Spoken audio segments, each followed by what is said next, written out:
বিশ্বাস। উনি বিগত অনেক বছর ধরে নোভাতে ডক্টর উইলসন ম্যামের আন্ডার ট্রিটমেন্টে আছেন। তো আজকে উনি ফাইনালি কনসিভ করেছেন। তো একটা ফ্ল্যাট করার এখন ওনার জার্নিটা একটু আমাদের কাছে এক্সপ্রেস করতে হয়েছে। ওনার জার্নি আমাদের সাথে কীরকম হয়েছে একটা শুনে তো আমার নাম অনন্যা বিশ্বাস। আমি বাংলাদেশ থেকে এখানে এসেছি। ডক্টর ওয়েন্ডি ম্যামের সঙ্গে ট্রিটমেন্টে আছি। আমি 2018 সাল থেকে এখানে ট্রিটমেন্ট করছি। ওয়েন্ডি ম্যামের কাছেই ট্রিটমেন্ট করছি।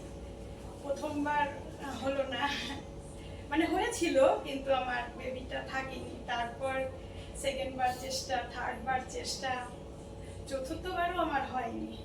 2023-এ আমার চতুর্থবার চলেছে। 5বার আইভিএফ এর পর সেখানে আমি পিকআপই করেছি 4বার। আমার পিকআপই করতে হয়েছে 4বার, আর ট্রান্সফারটা হয়েছে আমার 5বার। আমি ডক্টর চেঞ্জ করিনি। আমার মনে হয়েছে আমার ডক্টর চেঞ্জ না করাটাই ভালো। উনি প্রত্যেকবার বুঝতে পারছে যে আমার প্রবলেমটা কোথায়। ফার্স্টেই তো কেউ প্রবলেম বুঝতে পারে না। প্রত্যেকবার ও মেডিসিন ইউজ করতে করতে ওনার মনে হয়েছে ফাইনালি ওকে এই ডিসিশনে যাওয়া দরকার। এবার যখন উনি বলেছে যে আমি শেষবার একদম বেস্ট, উনি বলেছে যে বেস্ট ভাবে আমি ট্রাই করব, একদম ফাইনাল চেষ্টা, দেখি তোমার কি।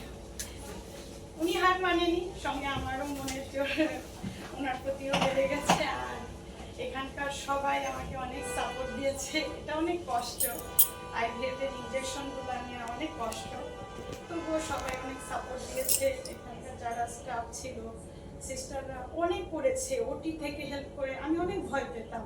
ওটি থেকে হেল্প করে, আমি অনেক ছোটবেলা থেকে এসেছি। তখন আমি অনার্স ফার্স্ট ইয়ার পড়ি, সেই থেকে ম্যাম আমার পড়াশোনাকেও সাপোর্ট দিয়েছে। সবটা মিলে এতদূর পৌঁছানো। এখন আমি সাকসেস। আমার 5 মান্থ চলছে।